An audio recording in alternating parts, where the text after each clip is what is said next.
If you love liberty, declare your independence by signing the Shire Society Declaration at shiresociety.com. Mr. Raff, if you would introduce the bill. Yes. Mr. Chairman. Wait, 1 second. Okay, we're good. All right, go ahead. Mr. Chairman, members of the committee, my name is Alan Raff. I'm the Deputy Chief of Staff of the New Hampshire Senate. I come before you here to introduce Senate Bill 758 FN on behalf of Senator Feltus. The bill originally titled Banning Kratom. Senator Feltus had an amendment drafted that actually is a replace all amendment that instead of banning Kratom outright, regulates it as a product and follows suit behind 4 or 5 other states who enacted similar legislation in the past four legislative sessions. As far as I understand it, and again, if you have questions about this, we can get them answered by Senator Feltus. Just let me know what they are. I'll try to answer any questions that you have at this time. But as I understand it, the way that it was being looked at was either you can control this product like you would control a drug, or you can control it like you would control food or any other product like that.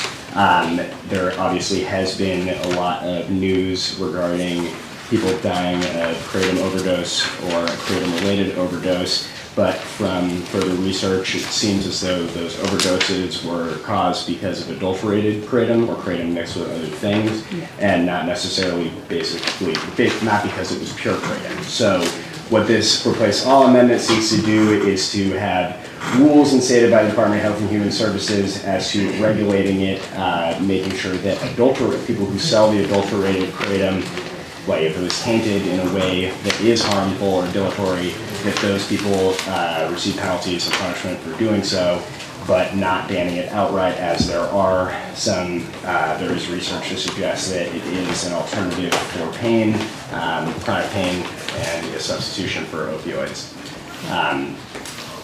I can try to answer questions you guys have, but as you can imagine, my knowledge is somewhat limited on it, but I'm happy to try and answer. Senator Fuller, question. My biggest concern is, do we have enough copies of this amendment? We're just working on it right now. So that everyone has a chance to see this, and to understand that it's no longer a ban on kratom. Correct. But I think it's important. First of all, we have a section that deals with definitions. Yes. A section that deals with certain kratom products will be prohibited. Those are the ones that have been adulterated. Correct. And there's a certain and there's number. Explanation Yes. of different adulterated substances Correct. that are problematical. Then, as I also understand it, that no dealer shall distribute or sell a kratom product to a person under 21 years of age. Correct. So there is a ban related to age. Correct. And that follows with some of the other states that have enacted similar legislation. Again, there are penalties.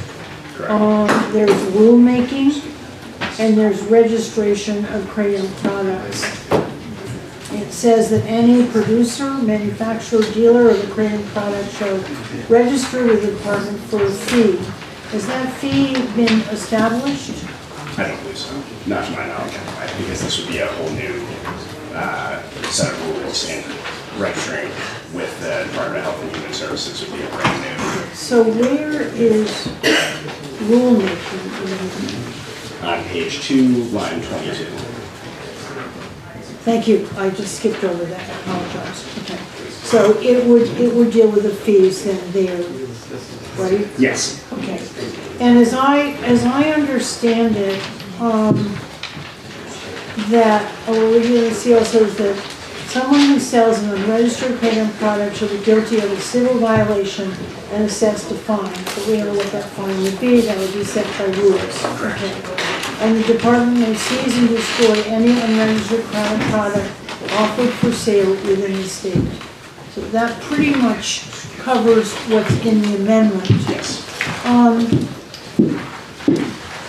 What I wanted to, I know, was that this bill, through this amendment, which really changes the legislation, is based on how kratom is being regulated in other states. Is that correct? Correct. So there's nothing in this that is radically new or different No. from how it's being regulated elsewhere. No, it's not. I believe, off the top of my head, I know that Utah and Nevada, I believe, are the two that I remember. I believe there's two or three more that have regulated in a similar way.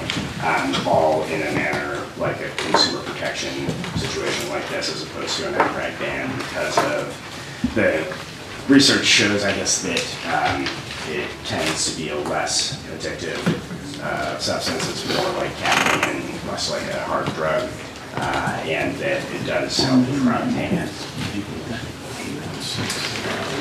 Thank you. I have a question. Help me understand.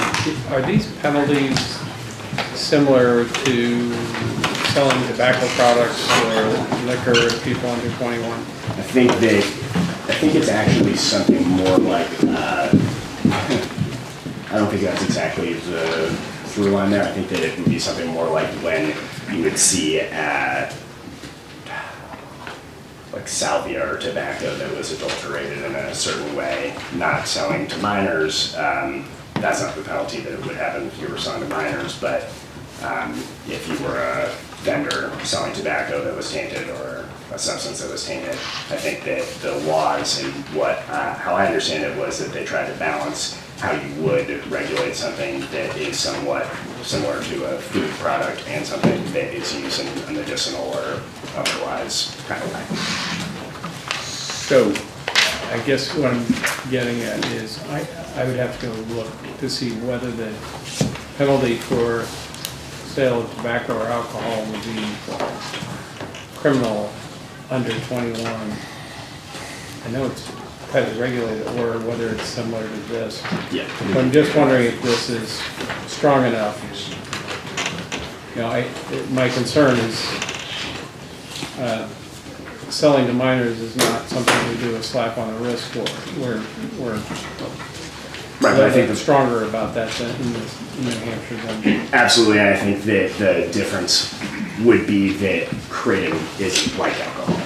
Is kind of the whole point, is that it's not a drug like alcohol.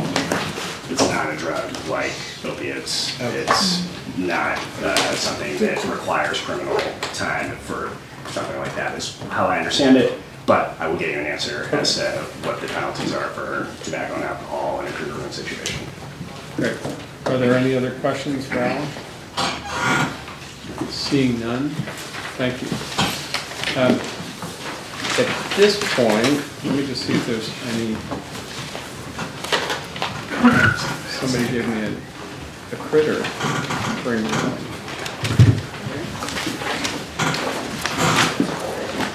All right.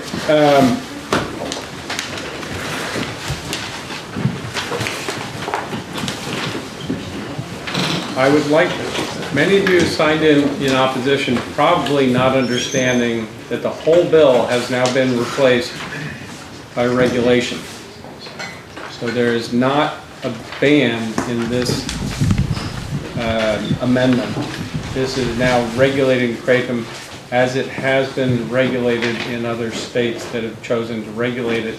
And actually, if you're a Kratom user, these are beneficial because they actually put a penalty on lacing, or I forget the word they use, hacking or that kind of thing. So it's late, it's 4:15. We're here to listen, but if you are okay with this new concept, and we're going to get you copies of the amendment if you don't already have them,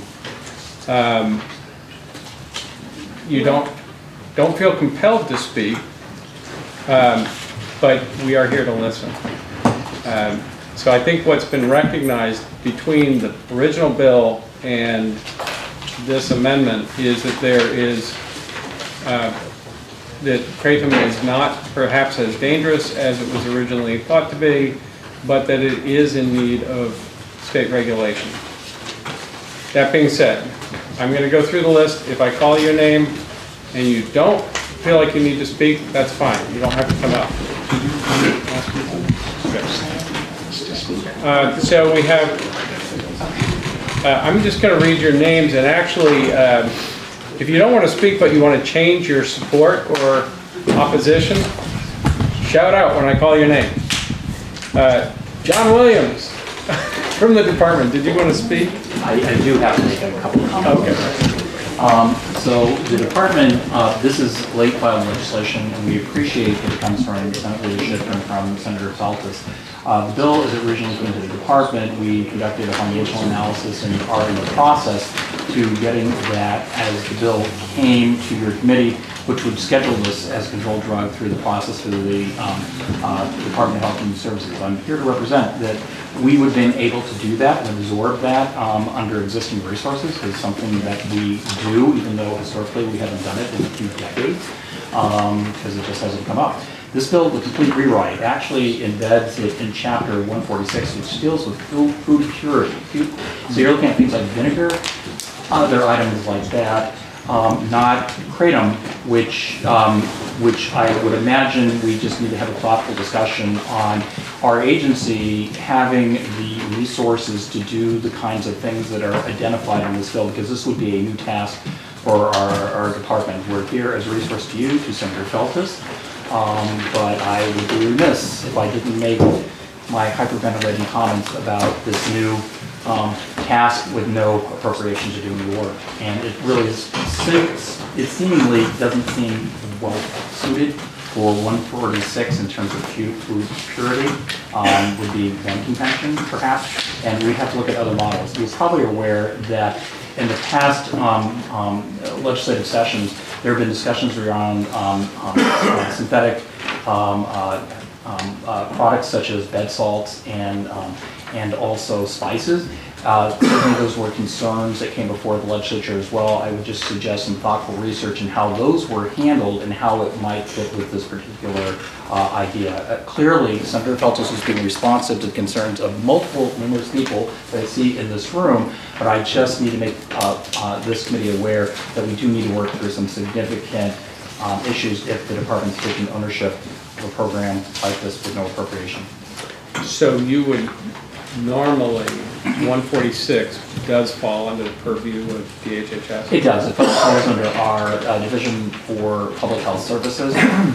We typically, on a bill as it was previously drafted, we're looking more towards our legal and regulatory services and our Bureau of Drug and Alcohol Services, because it was viewed as a potential issue for those program areas. This changes the dynamics completely over now to public health. Okay. Thank you. Any questions for John? Thank you. All right. So back to our plan here. If you want to speak or change your how you feel about the bill, about the amendment, please let me know. Michael Overstreet? Yeah. Did you want to the speak? amendment? Yeah, sure. Okay, have a seat.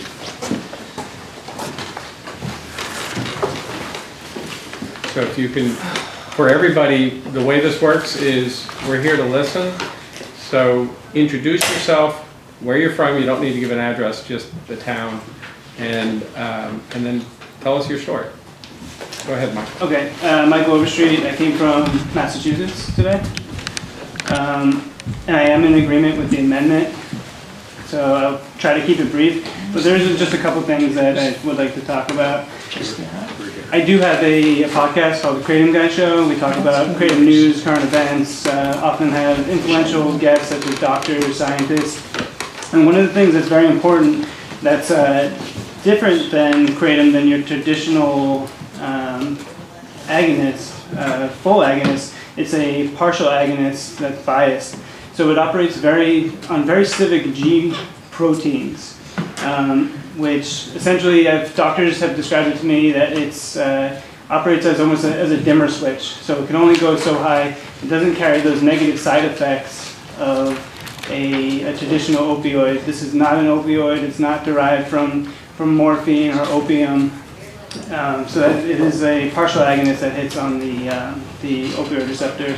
There's never been any deaths in the origin countries. It's only when in Western and the U.S. when it's mixed with deadly substances, people are dying from it. The original 44 deaths that the FDA claimed one of those was murdered by gunshot wound to the chest.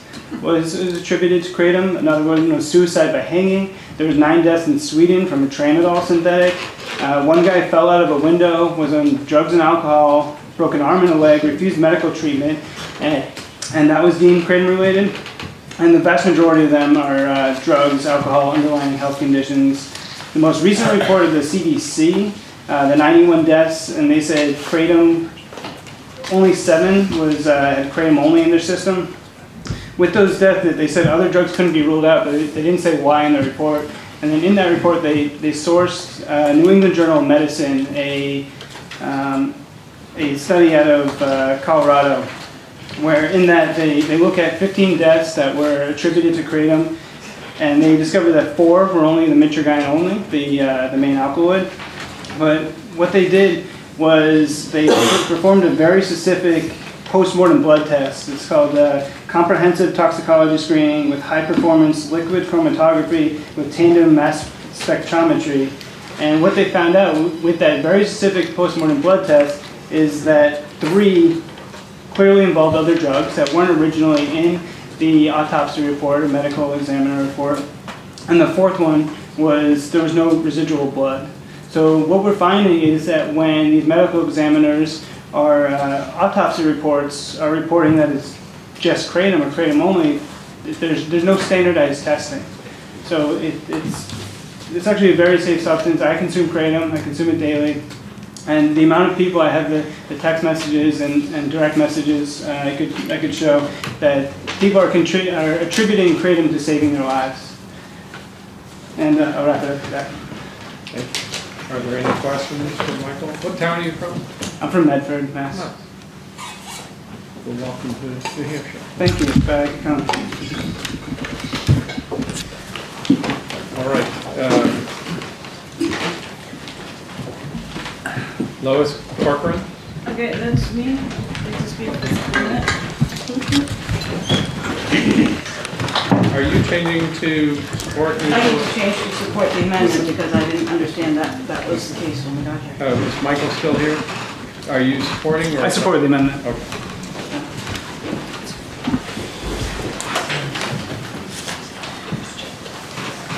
All right. Lois, tell us where you're from. Okay, my name is Lois Corcoran. I'm from Charlestown, New Hampshire, and I'm 56 years old, and I work in a chocolate factory. So what that means is I'm on my feet all day, and I'm running heavy equipment, and I had to drive to get here, and all of those things I can do while I'm taking the kratom. You know, if I was on the opiates, then I couldn't do any of them. And my husband also has rheumatoid arthritis, and he uses this sometimes. In fact, he goes back and forth, but when he can, he avoids the opiates. So I just wanted to say I've been sharing this with other employees because we're all finding that it helps us. One has sciatica, one had a car accident, all these things. And the kratom, what I tell people is that it gives me pain relief, it gives me an energy boost, and it doesn't make me high, but it changes my attitude. So what that does is change me from, oh gee, I don't want to do this, to, okay, I'm ready, let's go. And that really helps me at work all day. So there's more than just pain relief involved in this. I don't take Prozac or any other attitude changers, but this one works for me. Thank you. Are there any questions? I have a quick one. Have you ever missed like 4 or 5 days of kratom? Oh yeah, I Do you get any kind of withdrawal? No. Okay, thanks. Rebecca Morris. Yes, sir. I would like to change my, Change to your support vote? the amendment. Yes, sir.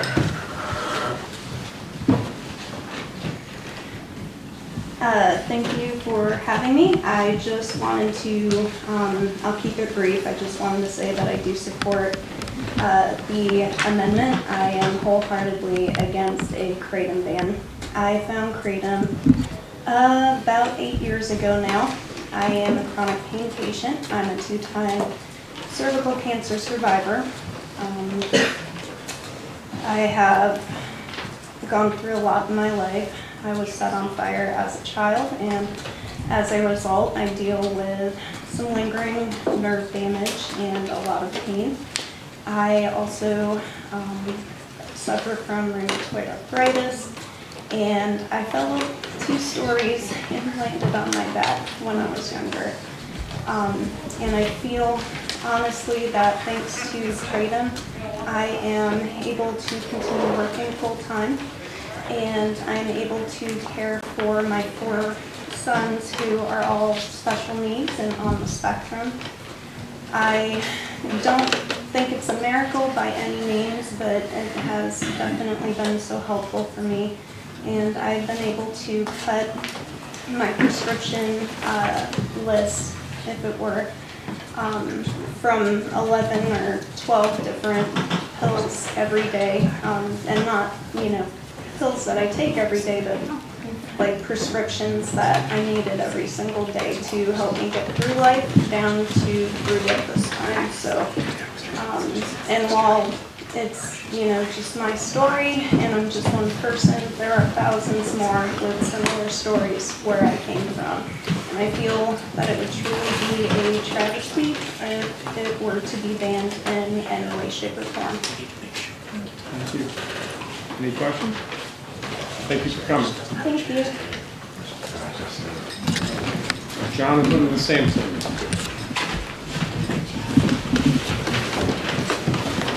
I'm going to change to support of the amendment.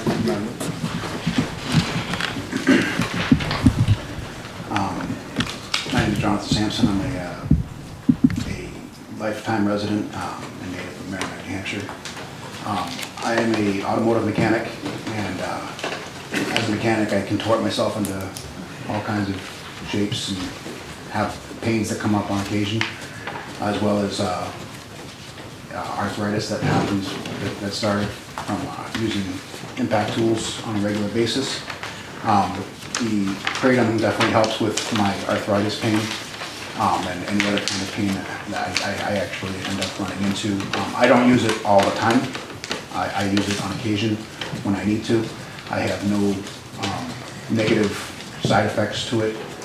There's nothing that happens mentally or nothing that would impair me.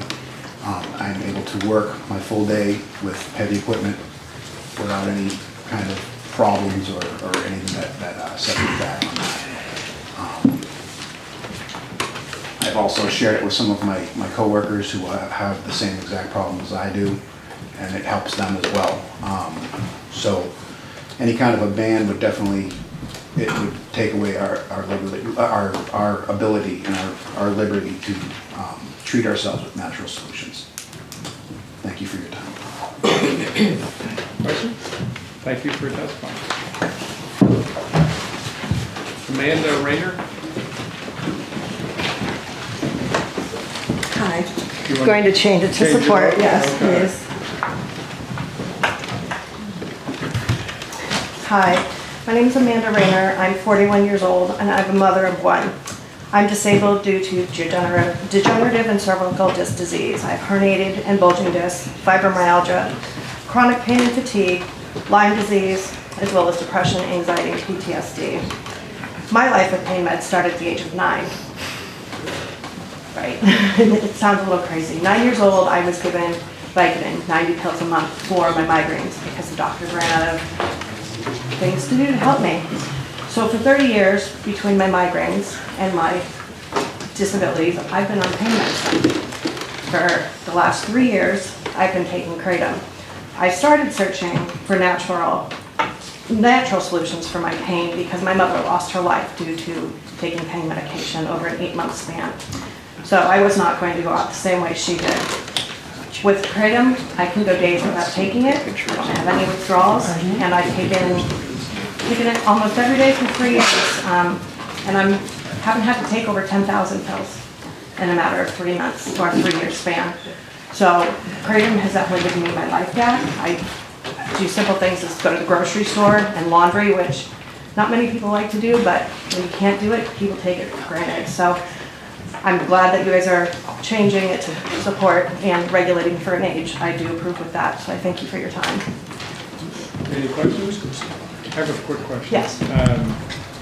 you said you've been on some kind of pain medicine for 30 years. Has the Kratom, maybe you said this, but have you been able to come off of that? I don't take any pills, any Just the pharmaceuticals. Kratom The only thing I take is allergy medicine now, and I've lowered my blood pressure medicine, but I'm off all pain meds, all anxiety meds, and all depression medication.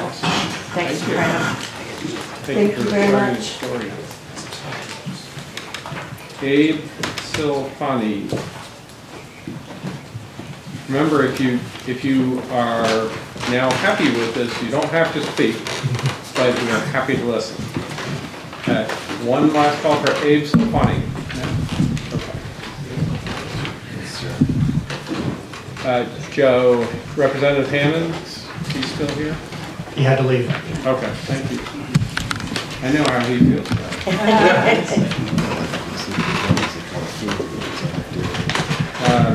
Seamus Casey. Yes. Are you still in opposition? Or?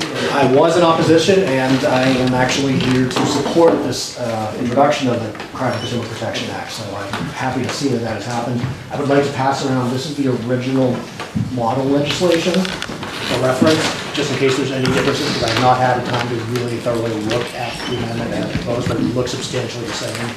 And based on that, that's a very good thing.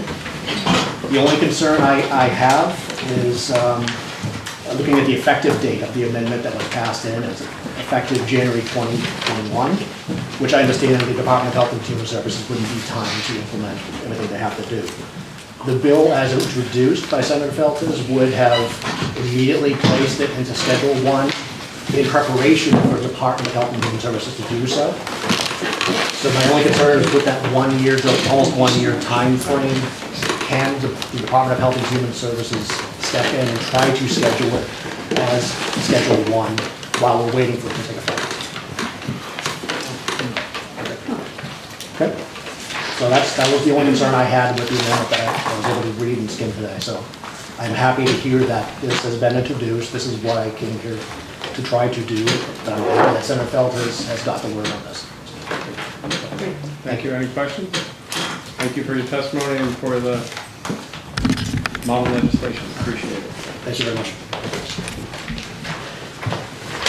Dave Herman.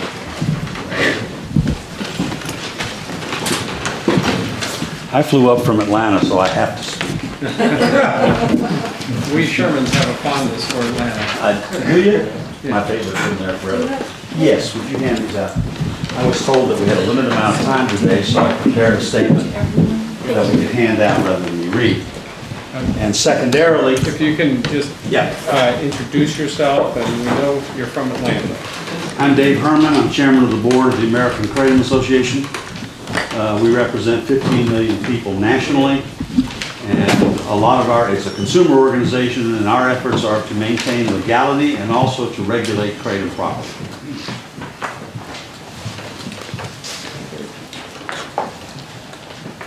To begin, there were a couple of questions that were asked. I think maybe I can just get you through those before we go any further. One of them is synthetic. This bill bans synthetic mitragynine or 7-hydroxymitragynine. So there will be nothing synthetic that is approved in this bill. As far as the writing of the bill, if any questions come up, we have done this now in 4 states successfully through governor's signatures. Last week, the Missouri House voted to pass the Kratom Consumer Protection Act 139-6. And I gave you a top sheet that shows that Oklahoma yesterday passed the bill 97-0. In Georgia, where I'm from, we passed the bill 164-1 and 50-0. Crosses partisan lines completely. And the reason for that is, today a 12-year-old can go into a store and buy Kratom. Under our bill, they can. Today, there's no regulation on the contents. Now, if you get caught, you might be in trouble. But in this scenario, we're saying if it's not pure, unadulterated Kratom, it's illegal. And in fact, if we find somebody that's adulterating the product, we'll turn them in. I'll give you a little history quickly, and I'll try not to waste your time too much. In 2009, there were a cluster of deaths in Sweden. There were 9 of them. And it was from a internet-based product called Kratom, which is a kratom-based product. Everybody went nuts. We got to ban this. It's deadly. It's no good. In 2011, a scientist named Kronstrand and his peers put together a study of the 9 deaths. And what they found out was they weren't death by kratom, they were death by desmethyltramadol. And desmethyltramadol is either an ingredient to make tramadol or it's a metabolite, depending on how it acts with the liver. But in the dosages that they found, if you put that amount of desmethyltramadol in a glass of water, you'd been dead. Well, that was 2011. In 2012, after this peer-reviewed study came out, the FDA still touted the 9 deaths as a reason to start an import alert event. Even today, they're still talking about the 9 deaths as if. Earlier you heard the mention of 44 deaths. There's not one of those that's attributable to anything other than adulterated or polydrug use. You heard about the 91 deaths that CDC mentioned. And it's interesting, if you read the article, the headline is completely different. What CDC is saying is that we need a higher level of equipment and testing capability to see what really happened. It comes out as 91 kratom-related deaths. FDA has been on a decades-long crusade to control the supplement industry. And the first time we all saw this was in the early 90s. At that point, Congress stepped in and created something called the DSHEA Act, the Dietary Supplement Health and Education Act, to stop the FDA from overreach. We're now back into overreach. When this all began for us as the American Kratom Association, FDA was viewed as an entity of the US government that got along with everyone else. And frankly, we all thought you should trust your government. Well, why should we trust them if the government doesn't trust them? DEA normally schedules an item within 90 days of when it's purported to ask to be scheduled. In this instance, they now are 2.5 years into a scheduling request, and they haven't said anything about it. They don't do it. They just ignore it. NIDA, the National Institute on Drug Abuse, was originally in favor of a kratom ban.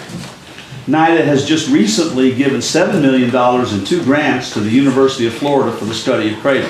You don't study something you're trying to ban. So where we are is there's been a movement nationally to look at this and say, you know, if people think it's good for them, fine. We just have to be sure it doesn't hurt them. That's really our charter. And within the framework of this, you heard mentioned the New England Journal of Medicine commentary on the 15 deaths. A series of doctors, practitioners in Colorado wrote that commentary. And what they said really was they had insufficient testing. And as soon as it really got tested, they found polydrug use. So we're very much against adulterated product. We're very much against polydrug use. Occasionally you'll see something that keeps coming up here. Someone that died had kratom in their system and they had fentanyl or morphine or whatever in their system. If you're trying to get rid of that kind of addiction, the first thing you do is taper down. You don't cold turkey. And as you're tapering down, your kratom use goes up. It is not illogical to see that someone who fell off the wagon and took a drug had kratom in their system. It didn't cause their death. You heard mentioned the gunshot wound. Well, the guy got shot in the chest, and FDA just lists that as a kratom-related death. And my answer at that time was we should ban all bullets rubbed in kratom. I don't see any other use for it. We have inconsistency after inconsistency. NIDA is no longer on the side of FDA. DEA is no longer on the side of FDA.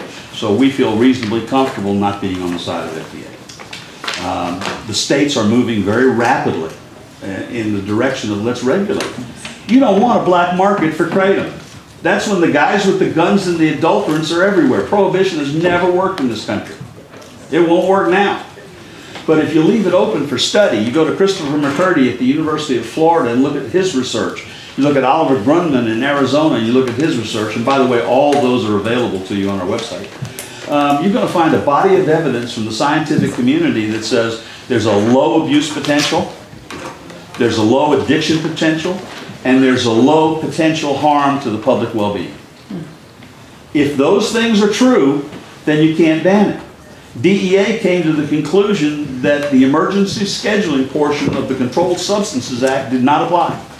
And while they asked for a ban in 2016 in August, in October, they got rid of it. They eliminated it. Interestingly enough, there have been 82 times when the emergency scheduling provisions were asked for, this is the only time they've ever rebuffed them. Congressmen, senators, lawyers, doctors, there's a wide community of people that say you should research it, you should control it, and we're all for that. And by the way, since we've done this in multiple states now, we're more than happy to help in any way we can. If you want language or you want a situation that's come up that you haven't seen, maybe we've been lucky enough to see it in another state. We're happy to share those things and work with you. Now, that's pretty much it. The statement speaks for itself, but it's a changing time, and we hope that in New Hampshire, we can move forward here in a progressive way of being sure that we're regulated. That's how research gets done. That's how it works. One final story, I can't help myself, I'm just out of control. I have a dear friend, 25-year friend. 6 weeks ago, he called me. Man, I'll give you his name, phone number, anything you want. He'll gladly tell you the same thing. And he said, Dave, I want to try Kratom. And his name's Roger. I said, Roger, what's going on? Well, he had his colon removed 12 years ago. Botched surgery, everything was awful. He slept in a bathtub most nights because he was scared not to. His pouch gurgled. Life was hell. It's the only way you can describe it. Nothing worked. Opioids didn't work. Nothing worked. So he said, I want to try this. And I said, what'd your wife say? Well, his wife looked it up on the internet and said, it's going to kill you. That's what the internet says. And I said, well, what did you say? And he goes, I asked her if she thought Dave would hurt me. And her answer was no, he wouldn't. So 6 weeks ago, 9 o'clock in the morning, he took Kratom. He delayed his opioids. He was going to take them at noon, but he wanted to give this a fair chance to see if it worked. And he hasn't taken an opioid yet.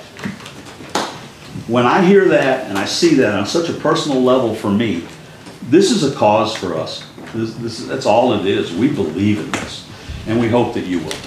Thank you. Thank you for your testimony. Any questions? Senator Bradford. Thank you very much. So, in looking at the amendment that was proposed, have you had a chance to review it? I have glanced through it. I haven't done it in depth, but I thought it was pretty good. So, knowing that this is the first step of the process, right, and if we pass it, it still has to go to the House, further review, all that. It seems to me that just about everybody in this room is in support, at least conceptually, with the amendment. Mm-hmm. You're willing to, work with us through the process? Absolutely. If we pass this? And you think it's a good first step? Yes, sir, I do. And historically, every state where this has been passed, we ended up in the middle of it because of our experience level. And we're happy to share that, and we'll commit to you right now to help in any way we can. Okay. Just to follow up on that, would you be able to get us copies of the Oklahoma and Missouri bills? Absolutely. Just so we can compare? Yes, sir. Oklahoma and Missouri? Yeah. Would you like the four that have already passed as well? Sure. I'll get you everything you want. I need more. You make less trouble somewhere else. Yeah, that's right. No, we think this is full disclosure, full transparency. We'll give you anything you ask for. Okay, appreciate it. Thank you very much. Thank you. Safe flight home. So at this point, it is now 4:45. My speech. No, I'm making it clear. There are two people here who supported the original bill. Is there anybody here who wants to speak who is against the amendment? Okay. What's your name? My name is Paul Seco. I'm a lifelong resident of Litchfield, New Hampshire. Are you signed? I was on one of the sheets somewhere. Okay, let me find you. Pardon my chicken scratch, but cursive ain't what it used to be. No, do we have any more signed? Is it Nathan? No? Paul. Paul.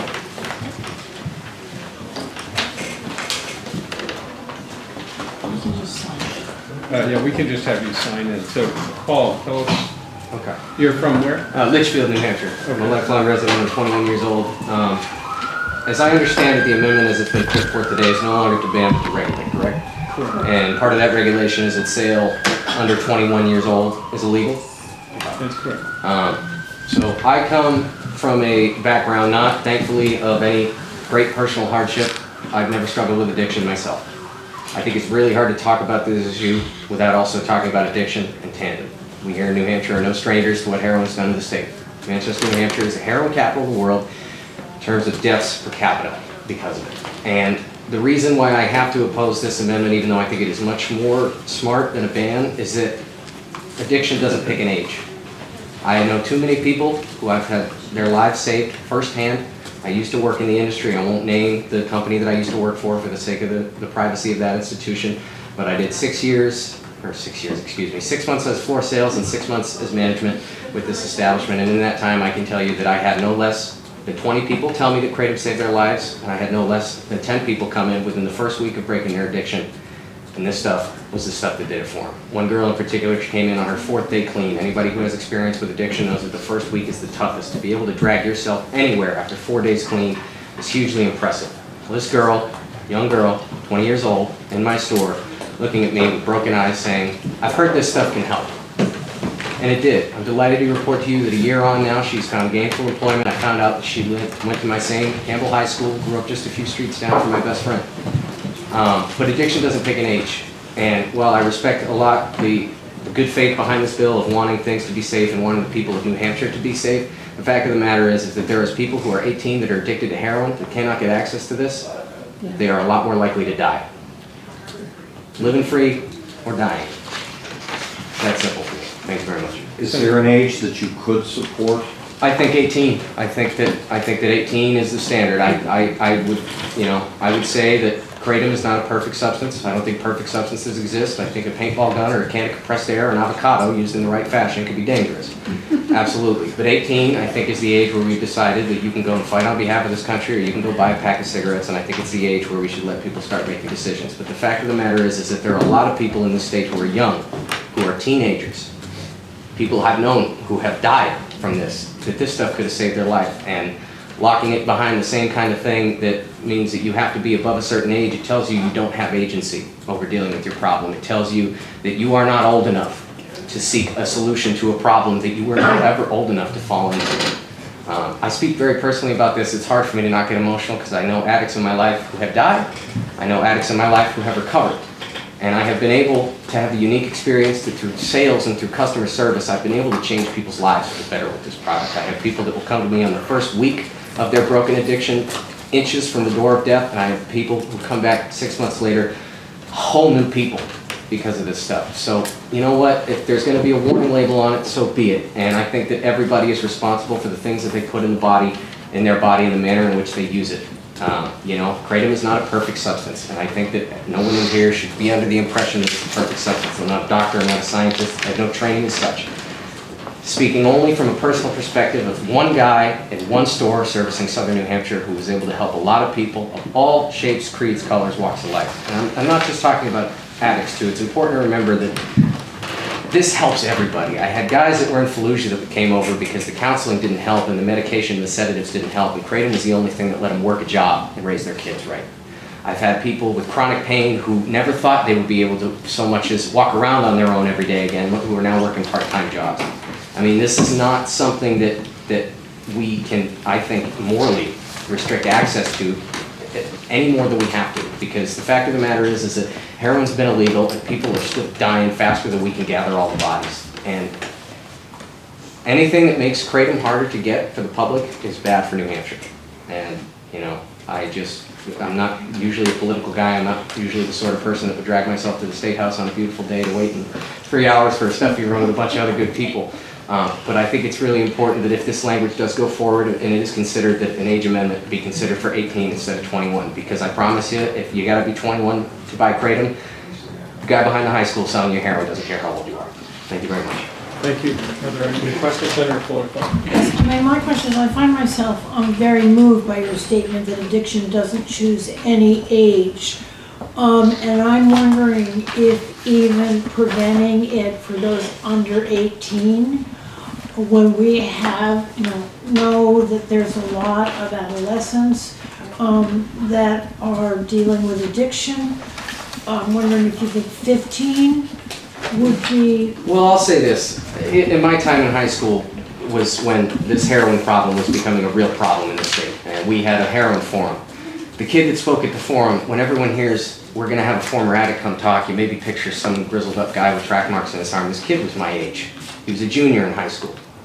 He had been addicted to heroin and gotten clean by the time he was graduating high school. So while I understand that for the purposes of appropriation, what the HHS is going to do with it when there's no age limit and things get a little more amorphous, I can appreciate those difficulties. But what we have to understand is that addicts in the zeitgeist are not treated well. People always want to talk about addiction and they always want to talk about addicts, but very few people have been fortunate enough to shake as many of their hands and look into as many of their faces as I have. And I'm delighted to say that this stuff, better than methadone clinics, better than cold turkey, better than just try not getting addicted to something, this stuff works. And I think that the other problem that we need to face is that addiction is a tough thing to talk about. And people that are addicted to something to come out and say, I'm now going to counseling, I'm now going to therapy, I'm now going to the methadone clinic, these things affect our social lives. These things affect our work. These things affect how the people around us perceive us. And I think that people having a relatively safe, relatively affordable, and completely unadulterated way, naturally, to stop this problem is paramount. You know, here in New Hampshire, I care so much about everybody because we're a small state, we're all we got. And I do believe that while the nature of this bill is in good faith, we can't operate the same way the other states have been operating because the problem here is worse than it is there. You know, I could sit here and hem and haw about this all day. For the sake of everyone else in the room, I just want to say that I would strongly consider some support for this legislation, but I think an age resolution or lack thereof has to be absolutely no higher than 18, and I think anything different than that will cause death. Thank you. Thank you. Anyone else? Okay, thank you for your testimony. You're welcome. Make sure, did we get him signed in? Yeah, did I? Yeah. I did sign in somewhere. I think we were together. Paul Seco, I've got you. Yep. I found it. That's me. Got it. Thanks. Excuse me, Senator Sherman. Sorry, guys. Jump out in front of you guys. It's my understanding that it's already an 18-plus product here in the state of New Hampshire. No? No, you sure? Okay. So, yeah, let's just keep the decorum, but glad other people could answer that, so thank you. And so back to anyone who opposes the amendment. Sir, what's your name? My name's Ian Freeman. I'm against this bill as a ban, and I originally come here to say, what are you thinking? Haven't we learned that prohibition doesn't work? At the same time, we see a decriminalization of cannabis, we see the criminalization of yet another plant. So I'm glad to see that it has changed, but I'm still in opposition to regulation as well, because regulation really just raises costs unnecessarily. It puts unnecessary burdens on the marketplace. If there's a problem with adulterated Kratom, and I have not heard anything about any of this adulterated Kratom being a problem here in New Hampshire. Does anyone know about that? Is that the case? Sir, you're testifying. I've not heard anything about that here in New Hampshire. And if there is a problem with a vendor who's selling adulterated product, the marketplace can take care of that through feedback to that vendor, through ostracism to that vendor if necessary. We don't need to have some government agency coming in with their guns and their so-called authority and their rulemaking. You guys really don't need to tell people what to do. You don't need to tell people how to run their lives and how to run their businesses, and you don't need to regulate a plant. So just leave people alone. And I will also echo the last gentleman's comments about treating people under the age of 21 as though they're children. We're seeing this in the area of tobacco, we're seeing it in the area of regulation of cannabis, and it's really insulting to people who are 18, 19, and 20 years old to tell them that they can't make decisions for themselves. So I also would agree that if you're going to regulate this, that it should not have any kind of age limit on it whatsoever. We're talking about a plant here. Thank you for listening. Happy to take any questions. Are there any questions? Thank you for your testimony. There was one other hand. Is there anyone? Sir, just a minute. Just brought a letter that I sent to President about this. And I'm sorry, your name? Anthony O'Shaughnessy. Thank you. So I guess I'd like to start with, I'm in support of part of this bill, the parts I don't see that I'd like addressed. But first, I grew up in Manchester, New Hampshire. I went to college in Connecticut. I returned to New Hampshire. I currently work at Farnham Center, so I'm here to provide some clinical expertise and some personal experience with this substance. I have a history of opioid use. I am a recovered IV drug user. I was sober for approximately 6 years. And I, as the director of Ray House in Farnham Center in Franklin, New Hampshire, started using this, what I thought was an innocuous substance, a completely benign substance that acted somewhat like an opioid. I don't disagree that it helps with mood. It certainly helps relieve anxiety. It helps with pain management, it helps with all those things, and I find that it is more benign than prescription opioids or certainly street drugs. I guess this notion that's being propagated, this myth that it's not addictive, that one can take it daily, discontinue use abruptly, and not experience withdrawal symptoms, that just wasn't my experience. In fact, I used to go into the head shops, Smoker's Haven, for example. It would be prominently displayed right underneath the cash register, all the different strains. And there were signs that said, please support not banning this product in the state of New Hampshire. And I was very afraid because I knew that if it was banned, I'd have to discontinue use abruptly and experience the attendant miserable, persistent withdrawal symptoms. So eventually, my wife found out that I was using this substance for the second time.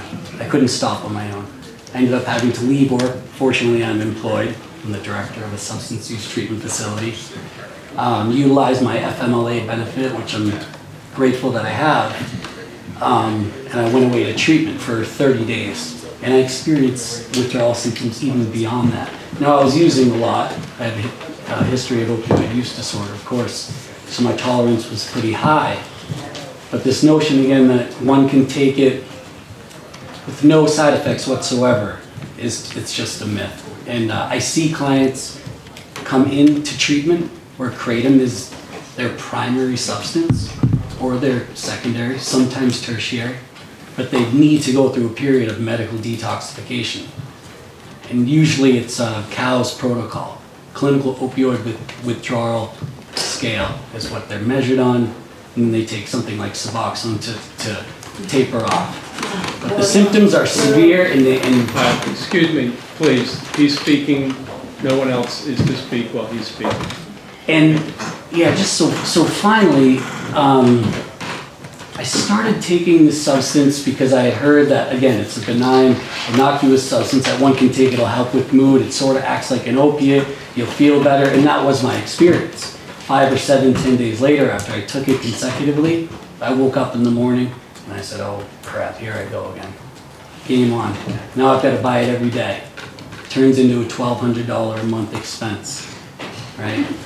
That was my experience. I don't know what these folks, they might not use as much as I did, but I know that it's a progressive illness. The disease is progressive. Use is progressive, just like any other substance. So I imagine people's use increases and they're going to need treatment as well. And one final thing, because my insurance provider didn't consider it an actual, they wouldn't cover the treatment. Fortunately, my family had the financial resources to pay out of pocket $17,000. Otherwise, I don't really have a very good solution. At that point, I have to sit at home and suffer and probably lose my job. So finally, I'll close with this. The only thing I wish I had had on the front end, and I would agree that this is my own fault, I didn't do enough research, there's no warning label on the package. And I don't see that in the amendment. Letting people know that if you take this and you take it daily, you're gonna get sick. You're probably gonna lose your job if you stop abruptly.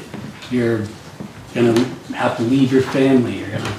There's all sorts of psychosocial stressors involved that are similar to heroin and fentanyl use. Again, it's more, I'm not suggesting to you that it's nearly as fatal as those substances, but the withdrawal symptoms are exactly the same, and I know from experience. Like I said, I'm a recovered IV drug user. So, thank you. Thank you. Are there any questions? Nope. Thank you very much for your testimony.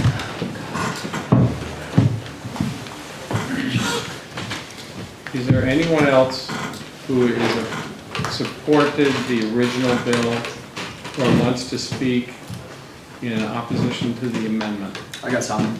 You want to speak in opposition to part of the amendment. Okay. Is that And okay? your name is? My name is Kevin Murphy. I didn't sign any of this. Oh, you need to. Can I do it now? So you can, yeah. Okay. Okay, so my name is Kevin Murphy. I'm originally from Portsmouth, New Hampshire. I've been in Manchester for the past 4 years working through trying to obtain higher education, which I have, and thanks to a lot of different programs in place, I'm able to earn 2 degrees completely for free, thanks to that grant guarantee, so I don't know if you're all part of that, thanks. Stick to it. So the one thing, there's a couple things real quick. I don't like this part where you're saying a dealer that violates RSA 146, so this is page 216. Dealer that violates RSA 146.23 shall be subject to an administrative fine of not more than $500 for the first offense and not more than $1,000 for the second or subsequent offense. If we're going to be regulating the substance and somebody's altering it to try and make it more effective or trying to make it more of a mind-altering or psychoactive substance, especially with what they're putting in it, I really think that a more punitive punishment is necessary, because, you know, who knows what it would be. And so I think that should be kind of dependent on the situation, but $500 is like, if somebody's messing with somebody's Kratom, that's not, doesn't seem okay, especially because of the, you know, we've heard stories about the Kratom in Sweden. So there's that. And I noticed in the original amendment, and it doesn't mention it here, is the fiscal analysis that was done, which hasn't been done. I don't know if that's been even talked about yet. It's probably pretty new. 808. This afternoon, so it's not done. Yeah, I didn't think so. Another thing is that Kratom, I think, you know, a lot of people. My mom, for example, like I told her about it, she's had restless leg syndrome for years, like probably 20 years. The only thing that got her to help her restless leg syndrome is Kratom. Also, the thing about Kratom is I think we're not thinking about it in the right fashions, is that not only is it sort of psychoactive and it has these kind of slight opioid-like effects, I'm not really sure the nomenclature for it, but it can also be an alternative for going out and drinking alcohol, which is pretty much the only readily accessible substance that there is. If somebody goes to the bar Friday night, you know, there's places, for example, in Hawaii that have a kava and Kratom place that's just really a kind of fun-loving place to be, that doesn't have the kind of altercations that alcohol seems to have all the time, especially on Friday night. So I think, you know, this has the potential to help a lot of people, and it also has the potential to kind of create more of a community surrounded around a wholesome thing, as opposed to just getting drunk and waking up the next day with a hangover, you know? So we can mitigate that kind of behavior through these natural plant substances. And, you know, I appreciate Mr. Herman. Yeah, I appreciate what you do a lot, and the fact that, you know, you're the University of Florida with the grants, they're really delving into this research, and that's what's important in this new age. It's 2020.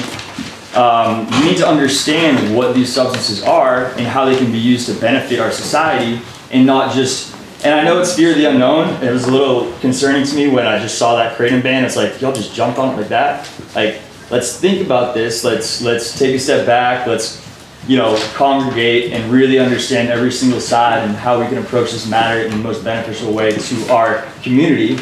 And how can we solve the issue of heroin addiction? How can we, you know, possibly use this to create a better and more developed society? So, yeah, I think, you know, I'm glad that we all took a step back, and that Mr. Feltz did this amendment, because I think we'd have a lot more, it'd be pretty bad if Kratom was going to get banned. So, yeah, if you guys have any questions or concerns in the future, or want somebody to help, a young person to help kind of develop maybe a game plan for this, I'll leave my card right here. I'll leave a few cards for y'all, and you can reach out to me. Thank you very much. You're welcome. Any questions for Mr. Murphy? Got my draft, thank you. Thank you. You can leave that with them. There's a misspelling in the quote, but it doesn't matter. Wait on that.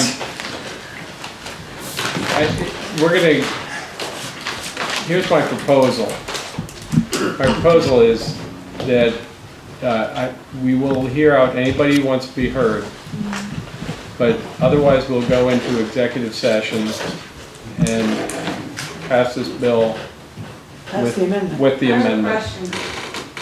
Just one sec. And pass the bill with the amendment. And what happens then, just let me explain this, is that then it would go to the full Senate. If it passes the full Senate, it would then go over to the House, where there will be another hearing and a chance to further modify it. Otherwise, and we could do that now, and if any of you have written testimony, you could leave that with us.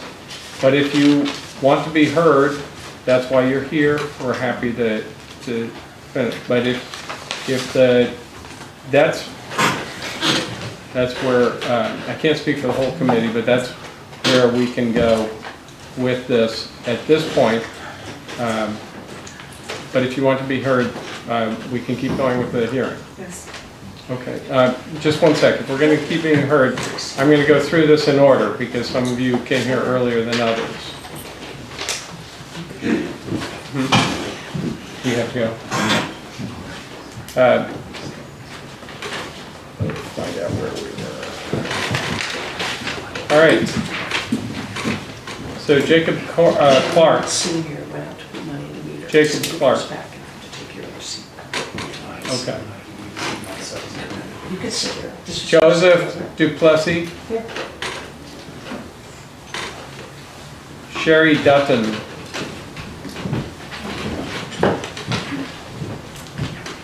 Travis Miller. I thought you were sitting for a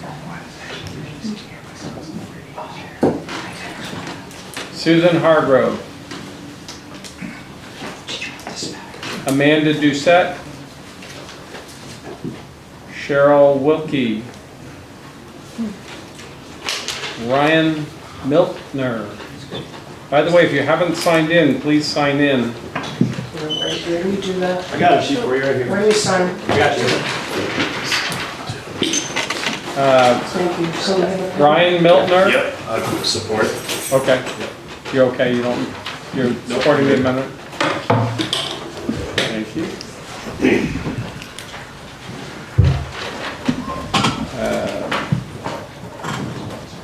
Rich Rigazzi? Regazzi. I support it now. Okay.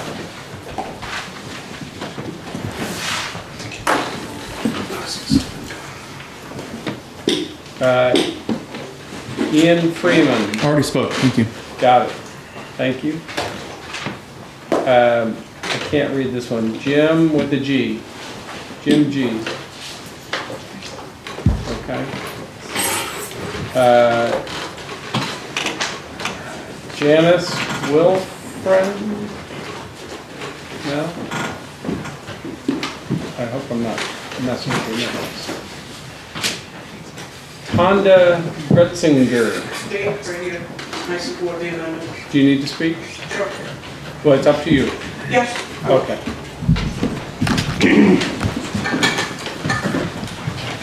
Thank you for listening. My name is Tonda Gretzinger from Farmington. I found out about Kratom in 2015. A co-worker's daughter died from heroin overdose, and I did not know about it until 3 months after she died. And I have spent many hours on different groups to help addicts find relief with Kratom. I also take Kratom for depression and been taking it since 2015. It does help. It's not perfect, but I like to see people still have choices to use what works for them. I like that we've saved so many people from heroin addiction that it's unbelievable, the lives that have changed. And so I'd like to keep that still legal for those that want to get out.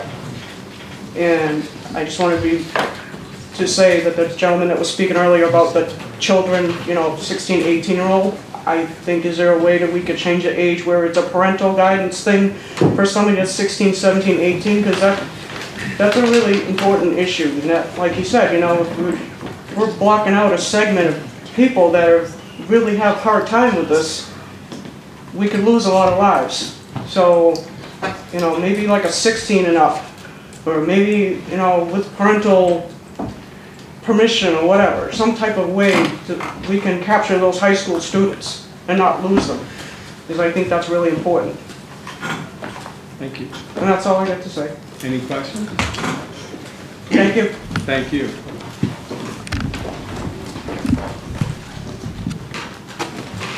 Megan Tweedy. Well, I've got two things to say on this bill. The first thing is very general. It's about the proper role of government. Thomas Jefferson, in the second paragraph of the Declaration of Independence, wrote, "We hold these truths to be self-evident, that all men are created equal, that we are endowed by our Creator with certain unalienable rights, that amongst these are life, liberty, and the pursuit of happiness, that to secure these rights, governments are instituted amongst men, deriving their just powers from the consent of the governed, and that whenever any form of government becomes destructive of these ends, it is the right of the people to alter or to abolish them." Now, whether or not you think people are going to find happiness by taking Kratom, and I don't know, I don't take the stuff. I'm not an addict, I don't use it. But whether or not you think people are going to find happiness by taking Kratom, they have the right to pursue happiness by taking Kratom. Now, some will say, well, Declaration of Independence, that doesn't bind us legally. It's not the Constitution. Well, the 9th Amendment of the Constitution says the enumeration in this Constitution of certain rights shall not be held to deny or disparage others retained by the people. And the first three rights that are retained by the people are life, liberty, and the pursuit of happiness. So we have a right to pursue happiness by whatever means we want to, so long as we do not intrude on the equal rights of others to do the same.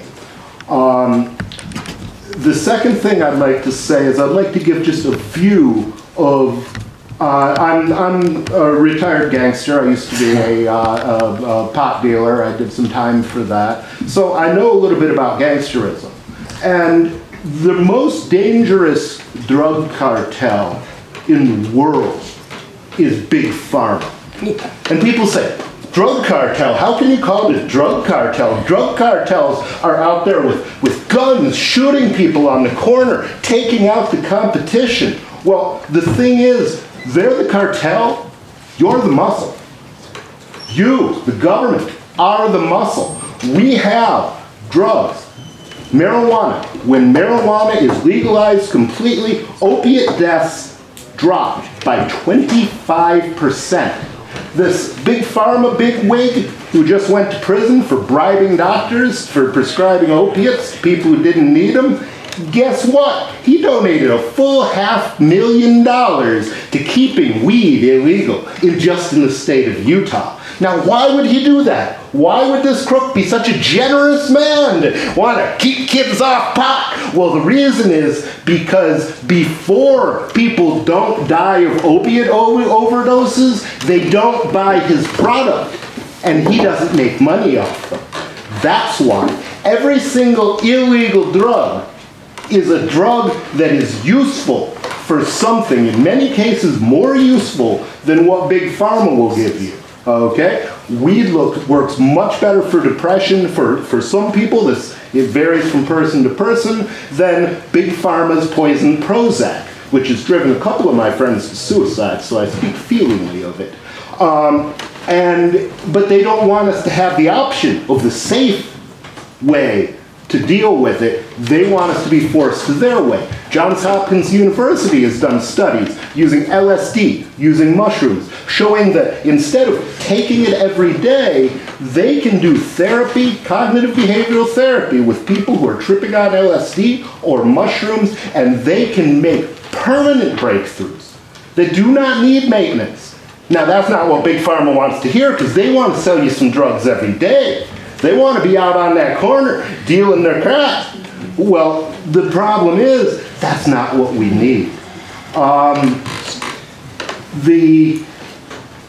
I guess that's pretty much all I've got to say on the subject, except I realize that for the last century that you have been making war on drug users, you've been trying to help. And I just want to let y'all know we've had all the help we can stand. You're killing us. Stop helping, please. Any questions? You're not saying I'm 100 years old, though, right? No. I'm not saying you personally. Okay. Actually, if you want to know who started the war on drugs, look up a guy named Anslinger. Now, Anslinger was kind of an amazing guy. He was so racist that they wanted to fire him in 1920 for being a racist. Right. Well, thank you, and thank you for your testimony. Are there any questions? Appreciate it. Thank you. Thank you. All right. Moving along. Denise Noyes. I support the amendment. Need to speak? No. Thank you, Denise.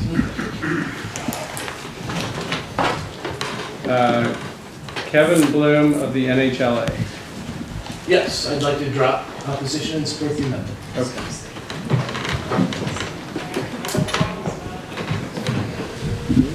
Douglas Noyes. I'd like to support the amendment. Need to speak? No.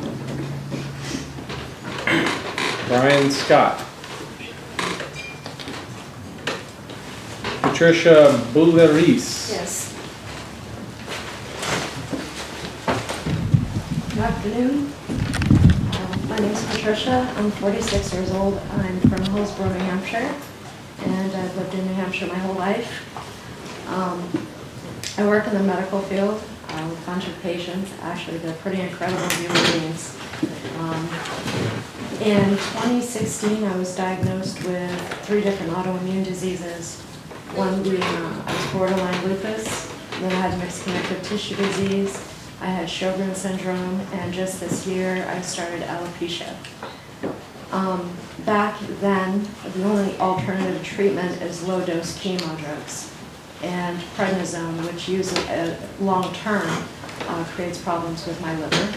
They put me on Plaquenil, which started to affect my kidneys, and then I just didn't know what to do. So I started researching, and somebody told me about Kratom. And I was a little scared of it at first because I have anxiety, and I didn't know if I should take it or not. So I did. I went and I got some, and I had somebody sit in the room with me while I took it, just in case. And after 4 small capsules, something happened. And those joints that weren't moving, my breathing, everything was different. I wasn't high. I didn't have to take painkillers, which I didn't anyway. It's just kind of changed my life, really. I can get up in the morning, I can go to work and work with my patients. I'm very compassionate, I'm very good at my job. And I'm just not ready to submit myself to chemo. I watched my mom die from cancer, and she had to take a lot of opiates just to get past the pain. And I'm not ready for that. So this has really changed my life. So, thank you. Thank you. Any questions? Thank you for sharing. Emily Tyler? I haven't got to read it yet, but from the sounds of it, I would say support. Thank you. Laura Kiefer Spano. Matthew. Urbaniak. That's it. Sorry, I can't read that. I know everybody wants to go home. I figured I'd say something real quick because I said somebody else hasn't said yet. So I'm Matthew Urbaniak, a lifelong resident of New Hampshire. I live in Northwood. I'm also a Kratom vendor. I've been using it for about 5 years. And I've been sober from heroin for about that long.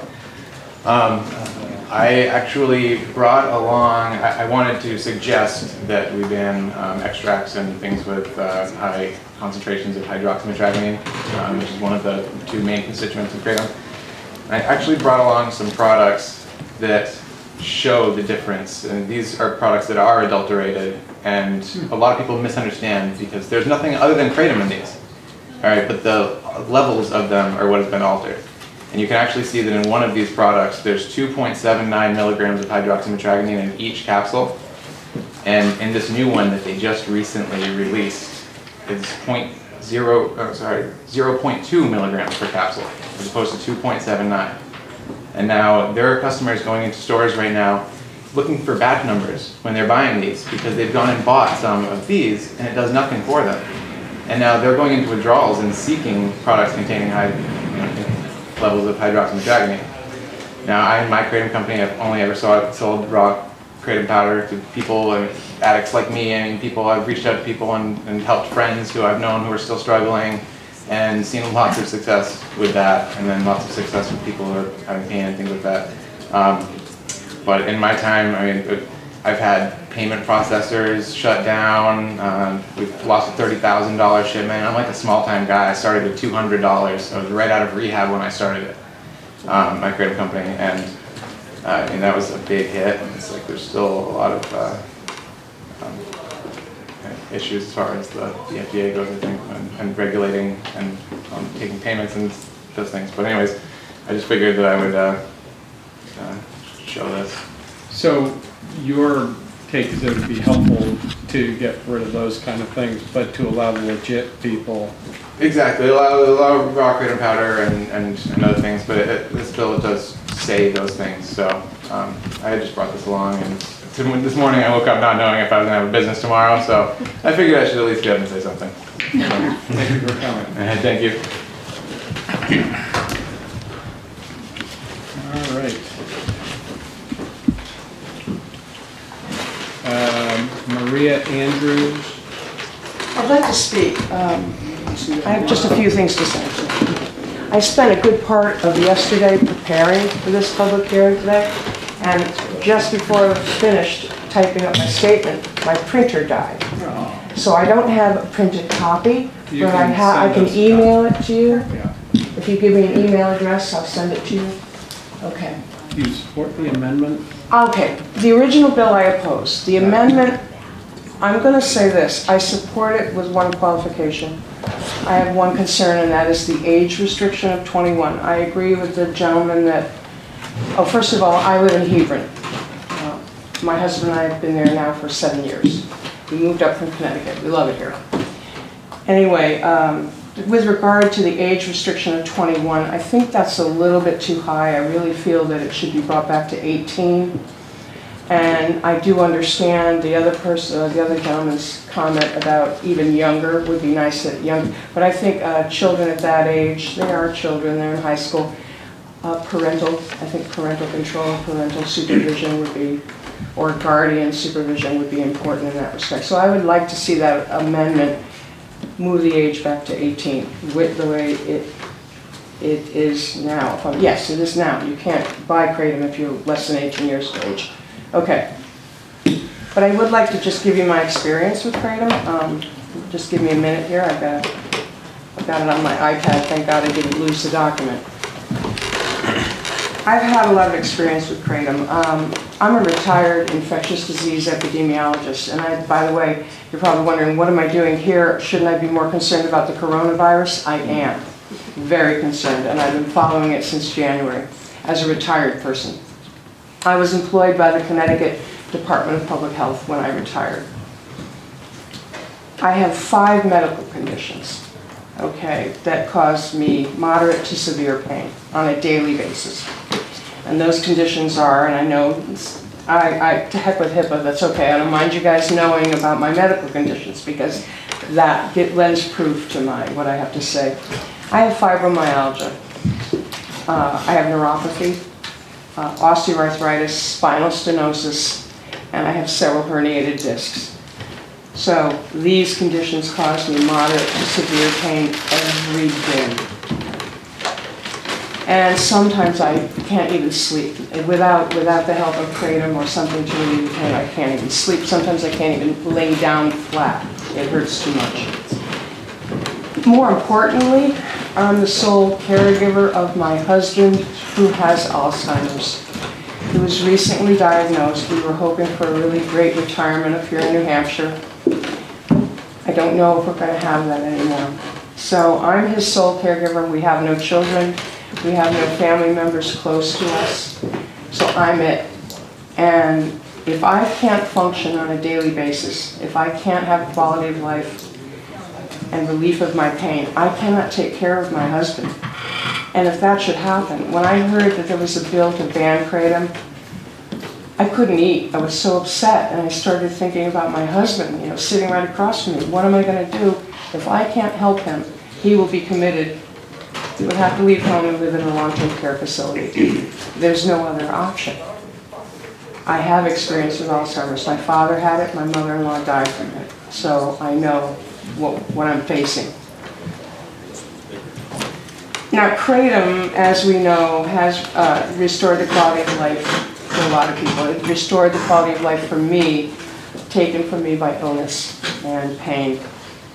And I really feel that Kratom is very safe. By the way, I do have experience in the pharmaceutical industry. I worked in the industry for now about 9 years. And so I understand GMP and good manufacturing practices and what is involved in bringing a drug product to market. Very experienced with the FDA and all their requirements. I have a love-hate relationship with the FDA. Okay, Kratom I feel is safe and effective in relieving severe pain, and it has no, at least in my experience, no serious or life-threatening side effects, unlike narcotics. I do have some experience with narcotics. I was never addicted. I was put on a prescription narcotic drug for, when I first moved here, I went for pain management. I was put on a prescription narcotic medication that after 3 years of being on that, I had to get off. I had to stop taking it. It had considerable side effects. It did things to me, very subtle, but definitely had very serious side effects. My judgment, how I handled money, and I'm the person that pays the bills in the family. And I had to get off it. And so I did. I stopped taking it after 3 years, and I heard about Kratom, and I heard that Kratom helps addicts withdraw, that it masks the symptoms. So I thought it might be a good thing for me to get some before I stop taking it, before I go off the narcotic drug. And I did, and it did help, and it helped me to with very little discomfort, to stop taking the narcotic prescription medication that I was on. And, okay. I want to say that it's safe, I did say it's safe, I feel it's safe and effective at relieving severe pain. No serious or life-threatening side effects, unlike narcotics. It does not cause, at least in my experience, does not cause euphoria. It does not impair my ability to operate machinery or drive a car. I can function in a normal capacity. It doesn't get me high. I've never had that experience. It helps me to sleep. It might even help with I have a bit of a problem with anxiety. I worry about everything, and it really has helped me with that also. So, I think Kratom, it's not known to cause tolerance. I have never experienced tolerance with it. I take it every day, and I've been doing it now. I'm beginning my 3rd year of taking it on a daily basis. I have to take a pretty high dose because my pain is very severe. I've never had to increase my dose. It's remaining at the same level. With regard to, I want to comment on that gentleman's remarks about withdrawal from Kratom or dependence on Kratom. All I have noticed with that, I can go for quite a long time without taking it. And then I find that I start thinking about taking it. And is it because I'm suffering from a withdrawal, or is it because my pain is coming back? And I have to honestly say that I have not suffered any kind of dependence on Kratom. I think I start thinking about taking it again because I'm in pain. My pain is starting to come back. Toward the end of the day especially, the neuropathy gets really bad. So I really have a problem. Maybe some people are different. Maybe some people do become tolerant and addicted to Kratom. I've never experienced that. So that's what I wanted to say about that. And I want to wind this up because I know we all want to go home. I think I don't have to tell you, I was going to go into some of the science behind Kratom. It acts on the same opioid receptors in the brain. I think we've actually heard you know that. that. So if you can You've been wrap given it up. that information, right. It's It comes from South, do you know about where Kratom comes from? Okay. So I feel, now I know you're not gonna ban it anymore, so I'm really happy, all right? I think it would be a wrong move going forward to do that in New Hampshire because we have such a serious opiate problem here.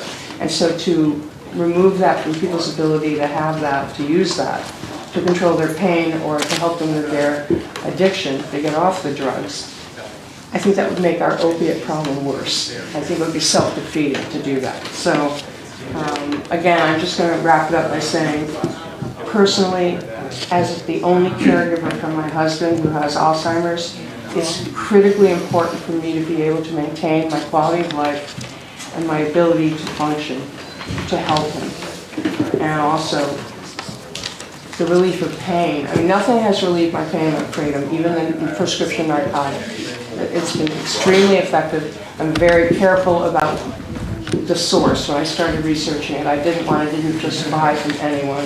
I have a very good source. I call them on the phone and they ship it to me. And it's a very pure product. I checked out, they have certificate of analysis. They analyze each batch that they get in and make sure there's no impurities. So I wanted to make sure I wasn't going to harm myself. So I think we can get around all these issues. Right, and I think the amendment would address your source. Pardon? I'm a little hard of hearing. Right, the amendment will address your source issues. Yes, I think that's very important, yeah, to make sure that what's being offered to the public is safe and effective. Okay, well, thank So you. I can give you, if you give me an email address, I will email this to you. Thank you. I'll take care of it shortly. I'll send this to you. Thank you for listening to what I have to say. Is there anyone else who wishes to speak? We are going to close the hearing. Thank you all for your patience. And we have to move into exec session on 2 bills. I move on the garbage. Let's talk about SB 758 FN. We have an amendment in front of us.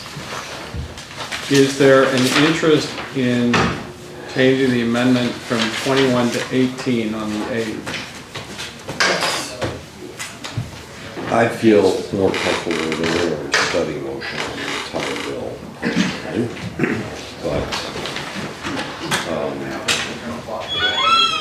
I will go along with 18, and I would want to make one other change, and that's delete lines 35 and 36. I don't think the department should be in the business of.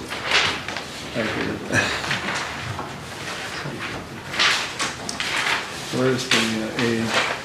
The age Oh, is. God, so under It's 20. on line 13. Line 13. On the same So that should page, change page to 2. 12 and 13. 12 and 13. Yeah, Twice. you're right. All right. So 3 changes for the committee amendment to the amendment would be, or just to change the amendment. In line 12, it'll be 18 rather than 21. Line 13, 18 rather than 21. And strike Roman 3, lines 35 and 36.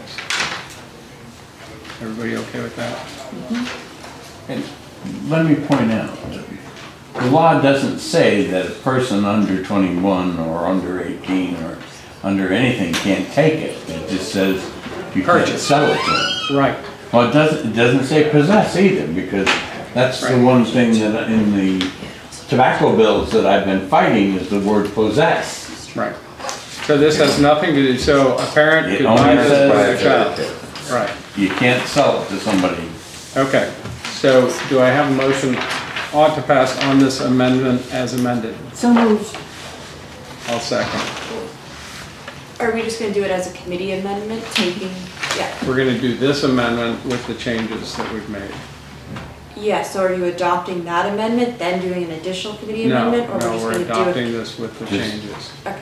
It's all gonna come out the same anyway. No, I know, I just want So this is ought to pass on 0990S as amended By the committee. by the committee. All in favor? Aye. Aye. Any opposed? Are you opposed? Okay. Do I have a motion ought to pass as amended? Ought to pass as amended on Senate Bill 758 FN. Second. All in favor? Aye. Any opposed? We'd like to invite you to visit freekeen.com. Freekeen.com features audio, video, and blogs chronicling the transition to a voluntary society. Freekeen.com also has comments and discussion forums so you can be heard. Freekeen.com. I should be in Keene, New Hampshire with the Free Staters.